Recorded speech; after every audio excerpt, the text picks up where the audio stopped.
Hello, I'm Matt Galloway, and this is The Current Podcast. Over the past 3 days, all 13 of Canada's premiers and the Prime Minister came together in Ontario's cottage country.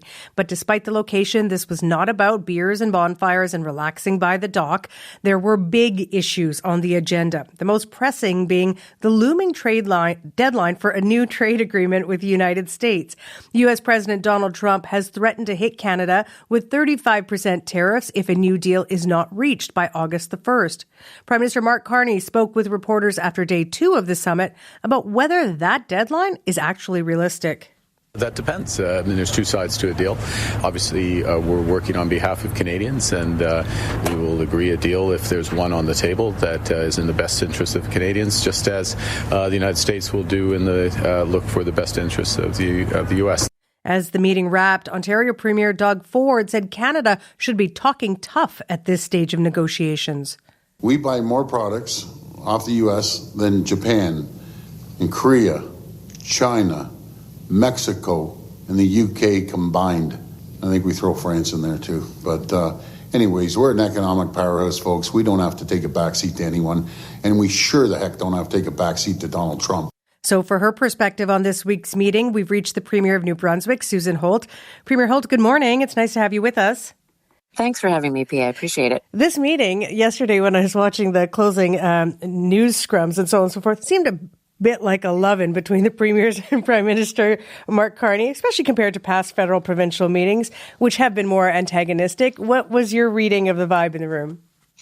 Well, I think you're not wrong. We do really appreciate the opportunity to get together and to chat with each other about what's going on in each of our provinces, to learn from the Prime Minister what's going on in his world. And I think all of the premiers appreciate how direct and how much substance the Prime Minister shares with us on a number of different files.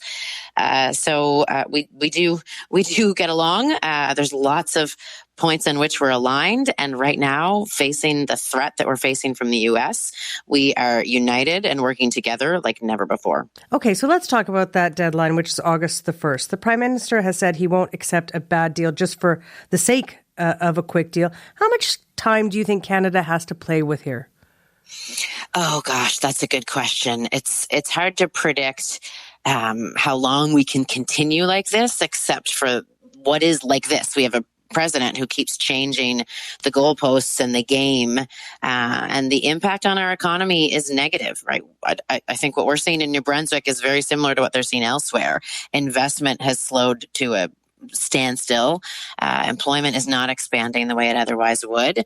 The uncertainty, regardless of the tariffs, is really, really damaging to companies that want to move ahead but just have no idea what to expect at any given moment from the U.S. So we do want a deal. Everyone, including the Prime Minister, wants a deal, and ideally a deal with no tariffs with the U.S. But when we look at some of the deals that other countries have signed, well, those aren't deals that we want, and those are worse than what we have now, because right now a good portion of the Canadian economy is compliant with the USMCA and thus not exposed to tariffs.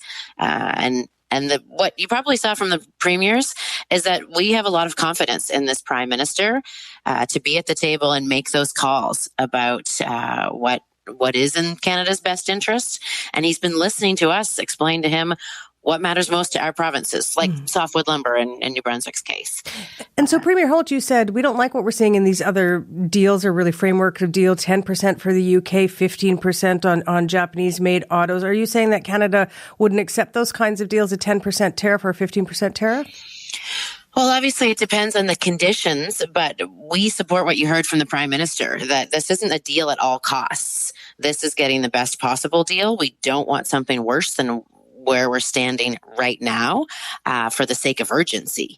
And so if he doesn't see a deal that he likes come August 1st, then I think he has the Premier's support to walk away and continue to work for something better rather than accept some things that we've seen other countries do that would not be in Canada's interest. That support from his provincial counterparts, though, that's where we see a little bit perhaps division. For example, Saskatchewan Premier Scott Moe has said he doesn't want counter tariffs. That would hurt his province. How important is it that there's consensus among the premiers on these issues? Where do you stand on retaliatory tariffs? Well, we have some retaliatory tariffs in place right now. There are a number of downsides to those, and that's why we've been working pretty closely with the federal government to get the exemptions we need and the returns from those retaliatory tariffs to cover the damage, I guess, with companies in New Brunswick. And ultimately, again, we want a no tariff environment. That includes no retaliatory tariffs.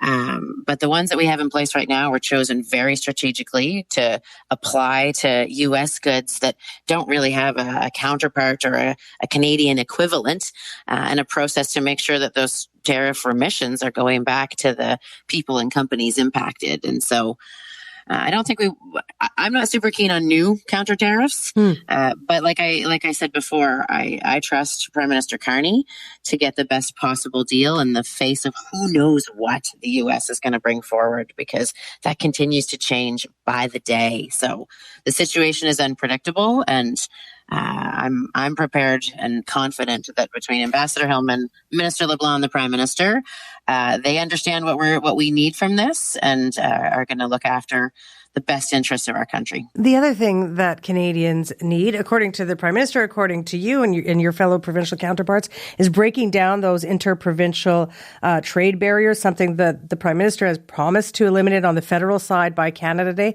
In terms of the various provinces, in terms of your province, where do things stand right now? Because this is sort of being seen as more than a salve to the problem, but we need to get this going. So where is it right now?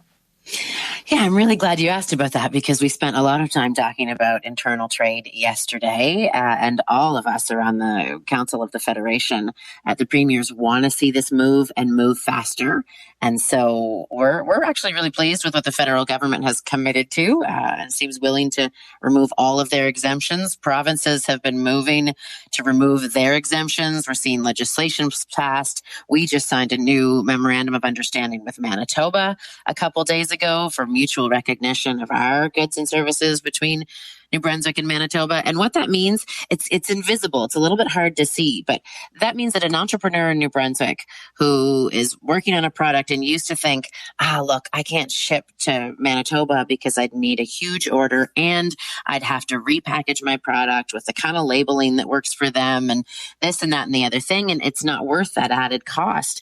Now they can send the product that they have in their warehouse labeled for New Brunswick or Nova Scotia or wherever. They can sell that product in Manitoba without having to invest in new packaging and to get it ready. So it opens up a new market without the added cost or administrative burden that these internal barriers created. So it may be hard to tell that the product that you see on the shelves that's come from a different province now has lesser requirements on it to be unique to the province that it's in. Some business groups, though, have been complaining about this sort of deal with this province between this province, sort of patchwork approach to solving this problem with these individual provinces striking deals with one another.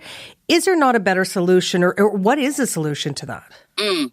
I can appreciate that, because I know I'm impatient and other premiers similarly wanted to move, and we could move quickly on a bilateral basis. But the ultimate goal is to get a new CFTA, a new Canada Free Trade Agreement that covers all of these MOUs that are in place, that is sort of supersedes, there's bigger and better than all of them, and that is simple and clear, removes as many of the exemptions that are currently in the existing agreement as possible, gives a simple reference document for entrepreneurs so that they don't have to have an advanced degree to figure out what they can do where between which provinces.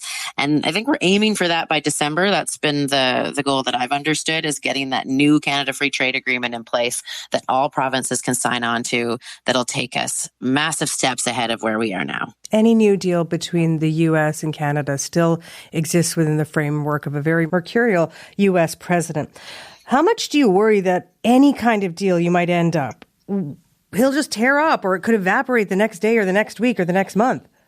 Oh, gosh, we talked about this too, that how, while we're all pushing for a deal, we have very little confidence that any deal signed will turn out to be persistent, because the president, I don't know that I'd call him mercurial, I'd call him irrational, unpredictable. He's put in place unjustified and illegal taxes on the American people and the Canadian people. And so, that's partly why we're pushing to have the U.S.-Canada-Mexico agreement renegotiations start a bit sooner, because we think if we can get his support for an ultimate agreement, then maybe he'll let it stand for a handful of years like he did last time. Premier Holt, it's very good to hear from you. Thank you for joining us. Appreciate it so much. Yeah, I enjoyed the conversation. Thanks, Pia. Susan Holt is the Premier of New Brunswick. Well, keeping a close eye on the Canada-U.S. trade negotiations is Carlo Dade. Carlo is the Director of International Policy at the School of Public Policy at the University of Calgary. Carlo, good morning to you. Good morning. You just heard the Premier of New Brunswick say, we're not even confident that the U.S. President would stick to any kind of deal. Is it important for our country to get a deal by that August 1st deadline? Yes, well, of course, but it depends upon how you define deal. And this is an absolutely critical point. What we're talking about with the president's current campaign are not what people think of as traditional trade deals, serious negotiations, multiple pages, long rounds. In fact, what we have now is only one short deal, 4 pages with the UK, and we have a series of fact sheets issued by the White House. And only one of those fact sheets is actually turned into something. And that's the agreement with the UK. And it's only about 3 pages and really only covers 2 topics, autos and steel.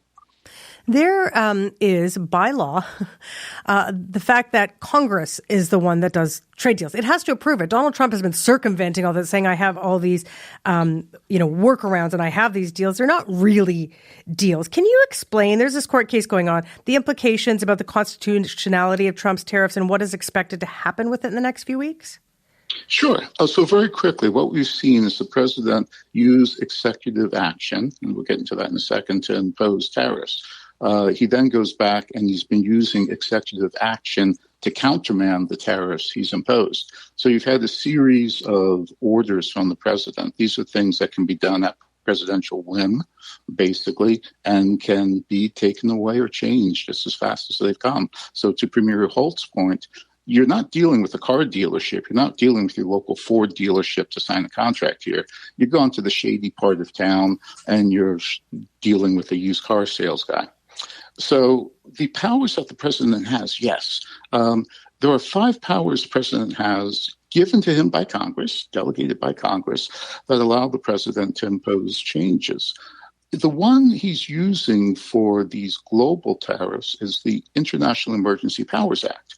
This basically, the president has taken this to mean that he can assign tariffs anytime, anywhere, any amount on anyone, anyhow he chooses. This has been subject to court challenge. The steel and aluminum tariffs are another power, and that's not subject to court challenge. But the courts in the U.S., specifically the Court of International Trade, a 3-judge panel, including a Trump-appointed judge, have ruled these tariffs illegal and unconstitutional. That case is under appeal, and that appeal starts the end of this month. So we're going to soon have a second ruling as to whether or not the appeals court upholds the decision. If that happens, the tariffs end, and the administration has to refund money to U.S. importers that have paid the tariffs. And one could imagine that no matter which way the ruling goes with the Court of Appeal, this could eventually make its way up to the Supreme Court. And if it rules that the Trump administration's use of emergency powers to impose tariffs is unconstitutional, does that mean the administration would have to back off the tariff approach almost completely? It would largely have to back off. The president has 4 or 5 other powers, such as steel and aluminum, but each of those aren't anywhere, anytime, anyhow at the snap of my fingers. Those require, such as steel and aluminum tariffs, require an investigation that can take 4 months to close to a year. It requires, public hearings. The other measures have similar limits. They can only last for 150 days. Tariffs can only go to a certain percent. So the president's power would be severely compromised. The investigations take time, even if they're done quickly, and it would really limit what the president can do. But for us, steel and aluminum tariffs would still be on the table. The coming tariffs on pharmaceuticals would still be on the table. Those are used a different statute. But for the fentanyl tariffs, off the table. The Global Liberation Day tariffs, off the table. So, of course, we're not the only country negotiating with the United States trying to get some kind of trade arrangement. How risky is it for us to take a wait-and-see approach with the U.S. when our economy, much of it, is on the line? It's extremely risky. If you've seen the fact sheets or the offer sheets that the president has put out, there's a clear trajectory. If the UK is signing up for deals that include a baseline tariff, actually, no, the UK didn't get baseline, but Indonesia, Japan, if there are a series of other countries that have agreed to this term, and Canada suddenly goes from hiding amongst the one of 90 countries, 90 deals in 90 days, if we suddenly take center stage because we're the ones that have thumbed our nose at Donald Trump, well, you can imagine how the administration will take that. So, you don't want to take a bad deal, but really, do you have a choice? I think tariffs are coming. Other countries are getting a baseline tariff. So unless the Supreme Court or the courts rule that the president's actions are illegal, we're probably also looking at some sort of baseline tariff. The days of NAFTA and free access to the U.S., I don't think are there anymore. We're going to have to pay more for access to the U.S. market. Except the argument that Premier Doug Ford might make, and you heard it in the clip at the beginning of our program, is like we are a unique relationship with the United States, given how much we buy from them compared to, as he listed, a number of European countries all added together, don't even add up to what Canada's doing. So is that uniqueness part of what we have in our arsenal of leverage, do you think, with the Americans? I don't think it's the Americans don't see it the same way. And the Americans, as Donald Trump says, are the ones holding the cards. I think it would be a mistake to overestimate our importance to the U.S. and, more importantly, the willingness of Donald Trump to take what Premier Holt described as irrational and reasonable actions that counter U.S. interests.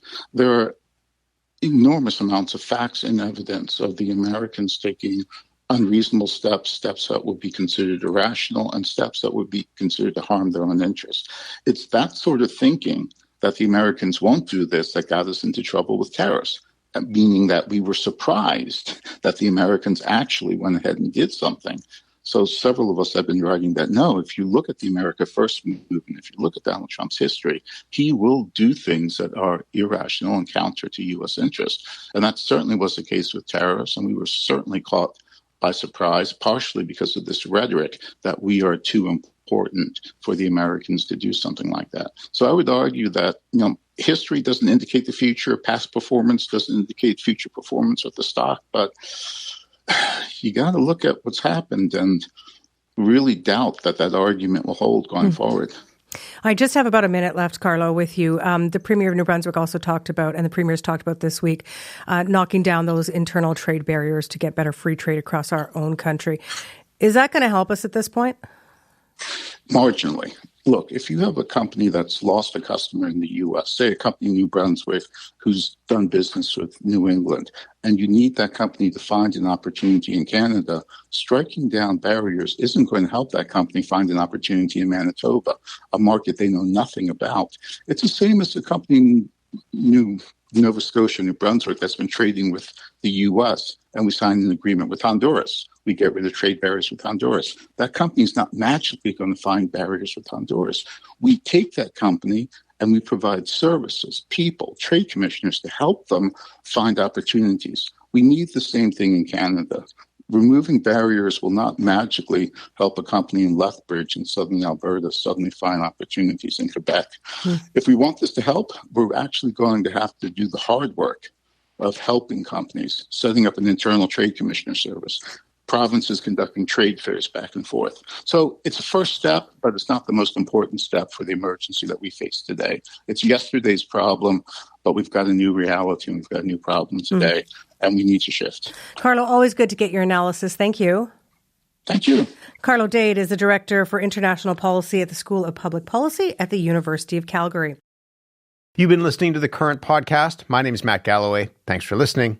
I'll talk to you soon.